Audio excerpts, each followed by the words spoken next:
Simulan na natin ang part 5 dito sa Lito Laban sa Kadiliman. Kinabukasan ng madaling araw, maaga namang gumising itong si Lito sa pagbabaka sakaling siya ay makakalaot sa araw na iyon. Ngunit nakapagdesisyon siyang magpahinga na lang muna at ituon ang mahabang oras sa araw na iyon para sa malalimang pagdarasal. Samantalang ito namang si Ronnie ay tumuloy pa rin sa kanyang paghahanap buhay sa karagatan. Makalipas ang ilang oras, matapos ngang magdasal nitong si Lito, pinuntahan naman ito ang kanyang bangka sa may pangpang upang ayusin ang iilan sa mga gamit niyang panghuli ng isda na nanduroon. Sa kalagitnaan ng kanyang pag-aayos, napadaan naman doon ang iilan sa mga mangingisda na hindi rin pumalaot. At nagwika nga ang mga ito ng, "Lito, nabalitaan mo ba yung nangyari sa pamilya ni Aling Sinaida?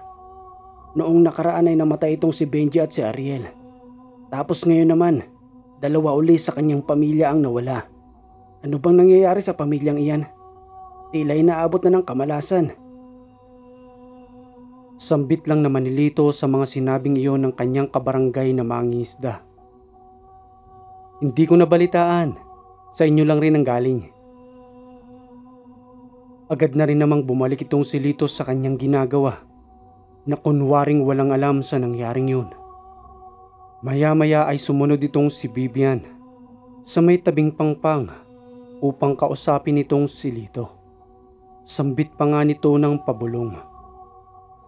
"Dito naganap na nga ang sinasabi mo kagabi. Ayan nga at dalawa na ang pumanaw sa pamilyang iyon ni Aling Sinaida. Nakakalungkot mang isipin ngunit sila ang may kagustuhan yan. Kung itinitigil na sana nila ang kanilang panggagambala rito, di sana hindi sila mababawasan. Maaari naman nilang talikuran ang lahat ng kakayanan nila.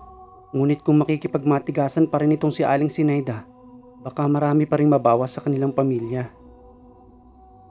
Hayaan lang natin sila. Kung ano ang magiging sunod na aksyon nila. Naghihintay lang naman ako sa kanila eh. Hindi naman mangyayari yan sa kanilang pamilya kung wala silang ginagawang mali. Mapayapa tayong namumuhay rito. Ngunit sinimulan ni Benji sa inggit.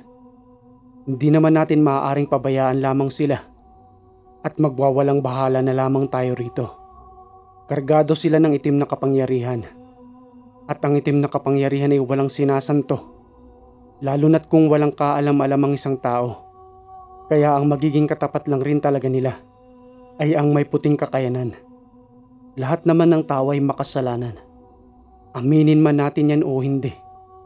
At ang may likha lamang sa atin ang tunay na malinis at ni walang bahid na pagkakamali. Dahil tayo ay nasa anyong tao lamang at nagkakaroon ng kasalanan sa araw-araw. Ngunit para mabago nila ang kanilang sitwasyon, maaari nilang isuko ang lahat ng kakayanan nila sa akin at muling magbalik loob upang magbago. Hindi naman kawalan kong humingi ng tawad sa itaas dahil siya lamang ang tunay na nakakaunhawa sa ating lahat. Kahit na nga ang bawat hibla ng ating buhok ay wala tayong maitatago sa kanya. Pipilitin kong kausapin itong si Aling Sinaida habang maaga pa at hindi pa sila lubusang nalalagas, upang maiwasan ang espiritual na digmaang ito laban sa liwanag at dilim at mawala na ang kanilang mga kabuktutan dito sa ating barangay. Ngunit kailangan nilang isuko ang lahat upang maalis ko ang nananahan sa kanilang katawan na nagpapabago ng kanilang kaisipan at kaanyuan. Ngunit kung gagawa na naman sila ng maling hakbang, ay mapipilitan akong ipagpatuloy ang aking misyon na unti-unti silang ubusin. Minsan na rin nilang pinahirapan ang mga taong naninirahan dito. Kaya sa unang tingin mo sa mga tao rito, na ang iba ay tila wala sa kanilang sarili, na umaayon lamang sa kasalukuyang nangyayari. Aaminin ko na mayroon silang kakaibang abilidad at yun ang ayaw na ayaw nilang bitawan. Bagaman hindi madali dahil sa matagal na nila yung inalagaan. At ang nagpapasiklab sa kanilang budhi ay ang pakiramdam na naiinsulto sila sa tuwing sila'y natatalo.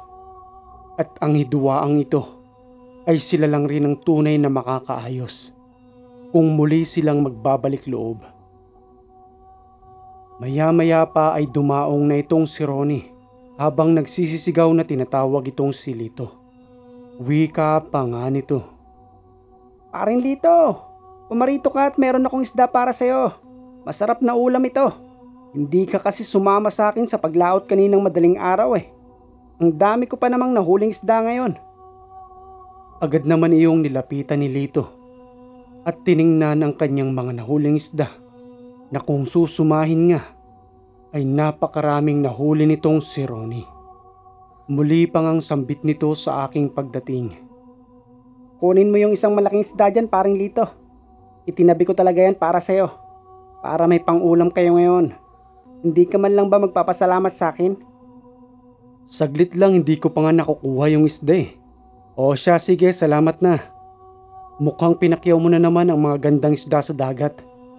Hindi naman, paring Lito. Sa'yo ko lang din naman natutunan ng lahat ng yan. Kaya bumabawi lang rin ako sa'yo.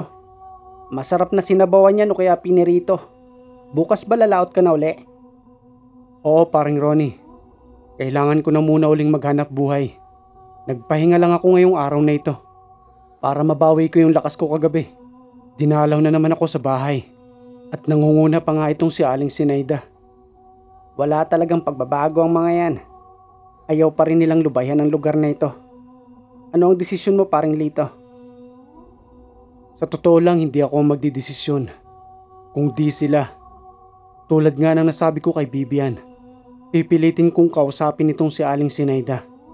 Ngunit kung meron siyang pagtutol sa aking pakiusap, ay wala pa ring magandang kahahantungan ng spiritual na digmaang ito.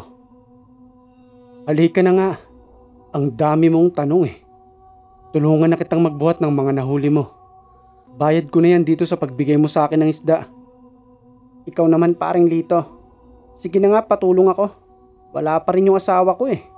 Siguro ay may ginagawa pa yun sa bahay at hindi alam na nandito na ako sa may tabing pangpang. Pagtulungan na nga natin ito. Sobrang bigat naman ito, paring Ronnie.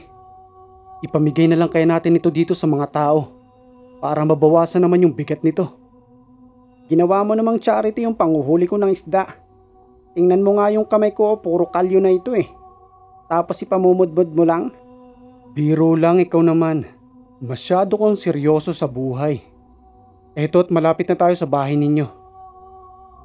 Pagkalapag nga ng maraming nahuling isdang iyon ni Ronnie, agad na rin namang tinawag nito ang kanyang asawa at isinaayos ang kanyang mga nahuling isda. Paano ba yan, paring Ronnie? Maraming salamat dito sa isdang to. Ipapaluto ko na lang to kay Bibian. Sige, paring Lito. Walang anuman yon. Bukas na madaling araw magkita tayo sa pangpang para makapaglaot ka na rin at makapaghanap buhay. Pagkarating nga ni Lito sa kanilang tahanan, habang bitbit ang isang malaking isda, agad itong inabot kay Bibian. Sambit pa nga ni Bibian kay Lito. Napakabait talaga nitong si paring Ronnie. Mantakin mong ipinagtabi ka pa ng malaking isda. Ganyan talaga yan si paring Ronnie. Kaya bumubuhos din ng biyaya sa kanya eh.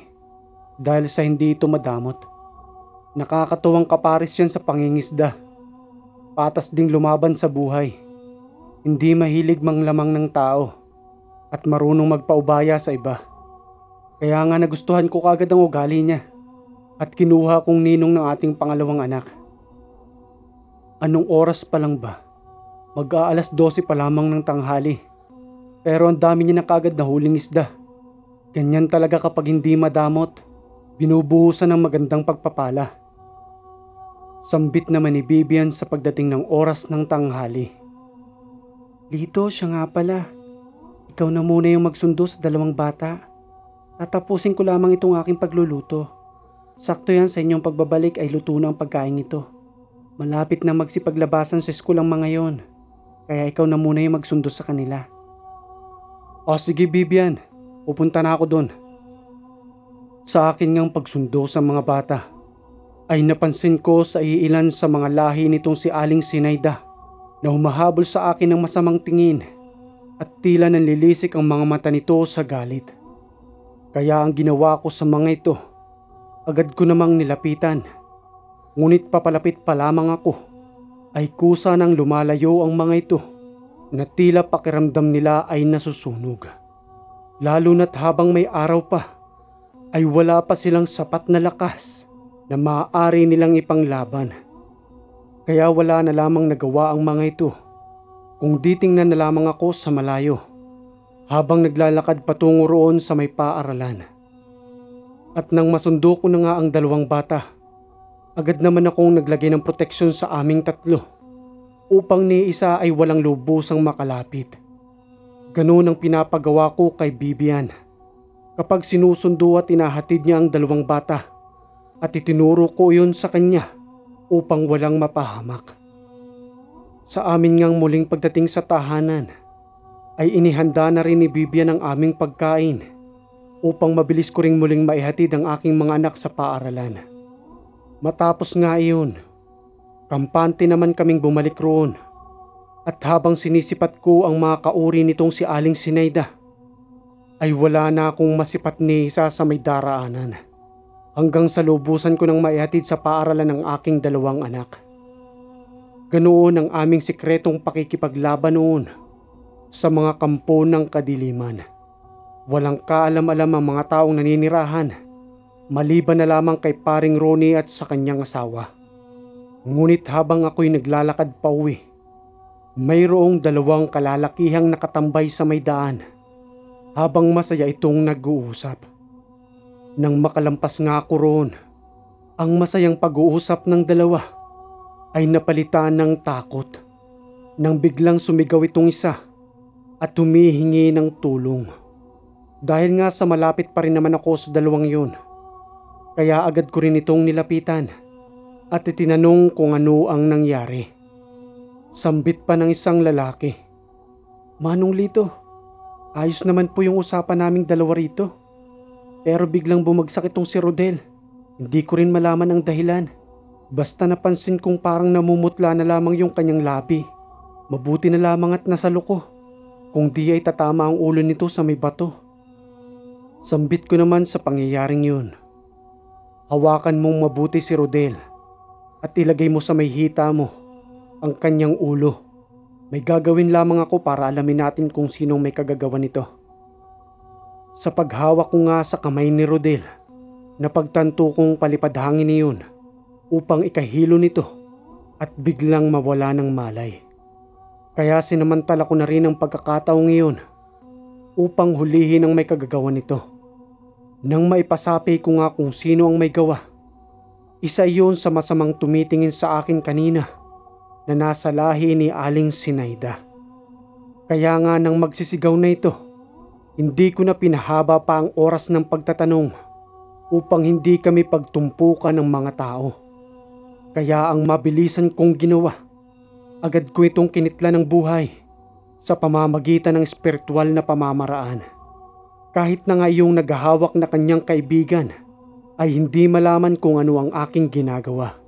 Kaya bulong sa akin ang aking gabay na ermitanyo na wag ko nang patagalin pa ang oras upang hindi malathala ang aking sarili sa mga taong naninirahan doon. Kaya gumamit na kaagad ako ng panggilit espiritual at agad na pinuksa ang nakasanib sa katawan ni Rodel. Sambit pa nga ng kaibigan ni Rodel, "Manong Lito, ayos na ho ba siya? Ano ho ang ginawa ninyo?" Sambit ko naman sa kanyang mga tanong at tuluyan ko na rin ginising itong si Rodel. "Rodel, ayos ka na, di ba? Tumayo ka na dyan. Itong kaibigan mong si Rodel, naabalis lang siya. Kaya ayan, pinagpapawisan oh. Napansin lang ito ng isang taong may malakas na karga ng balis. Kaya doon na lamang kayo sa kabila magtambay. Wag na rito, baka dumaan na naman dito yon. Mamaya niyan mapahamak na naman kayo." Agad na ngang nagsipag-alisan ng dalawa matapos sambitin ni Lito ang mga katagang yun. Sabay wika ni Lito habang naglalakad pa uwi, "Malas mo lang, saktong napadaan pa ako rito. Palipad hangin pang ginagawa ninyo ha. Walang kaalam-alam ang binibiktima ninyo. Pinapaliparan ninyo ng karamdaman. Isabay mo na ang isa sa mga kamag-anak mong yun, Aling Sinaida. Dahil kinitlan ko na iyon ng buhay para kasunod na paglamayan." Sa mulingang pagbabalik ni Lito sa kanilang tahanan, napansin naman ni Vivian ang tila matagal nitong pagbabalik. Wika pa nga nito kay Lito. Tila natagalan ka sa paghatid sa mga bata. Ano bang nangyari doon, Lito? Sa tingin ko, Vivian, kailangan nating ihatid ang mga bata sa Aklan dahil sa ayaw kong mangyari ang aking kinakatakutan. At habang maaga pa at wala pang nangyayari sa inyong masama, kailangan nyo na munang lumayo rito. Bukas na bukas din, hindi muna ako papalaot at ihahatid ko muna kayo sa maaari ninyong sakyan papuntang Aklan upang doon na muna manirahan ang dalawang bata. Nasa sa iyo, Vivian, kung gusto mo na rin munang manirahan doon kasama ang dalawang anak natin. Pakiusapan mo na muna ang kanilang lolo at lola na kung maaari ay doon muna sila hanggang sa matapos ko ang misyon ko rito. Pakikiusapan ko na lang rin ang kanilang guro upang mailipat natin sila ng paaralan doon. Dahil sinisiguro kong sukdula na ang galit sa akin ni Aling Sinayda, gayon na rin ang kanilang angkan. Dahil kani-kanina lang, nang pauwi ako ay meron na naman silang nabiktimang isa. Mantakin mong wala namang ginagawa sa kanilang masama yung dalawang bata roon. Pinaliparan ng karamdaman. Muntik nang ikamatay ng bata kanina. Mabuti na lamang at naagapan ko. Kaya inutos na sa akin ng ermitanyong gabay ko. Nakitla na nga ng buhay iyon. Kaya may dagdag na naman silang pinaglalamayan ngayon. At mamayang hapon, ako na rin ang susundo sa dalawang bata. At ihanda mo na yung kanilang mga gamit para bukas. Huwag na nating hintayin na may masama pang mangyari sa kanila. Dahil baka sisihin ko ang aking sarili. At hindi ko matanggap iyon. Sumasang-ayon ka ba sa aking mga sinabi, Vivian? Wika naman ni Vivian sa aking mga sinabing iyon. Patungkol sa kaligtasan ng mga bata sa kamay ng may mga itim na kapangyarihan. Sa totoo lang, Lito, noong nakaraang araw ko pa yan gustong sabihin sa iyo. Nagdadalawang isip lamang ako dahil walang mag-aasikaso sa iyo rito. Huwag mo akong isipin, Vivian.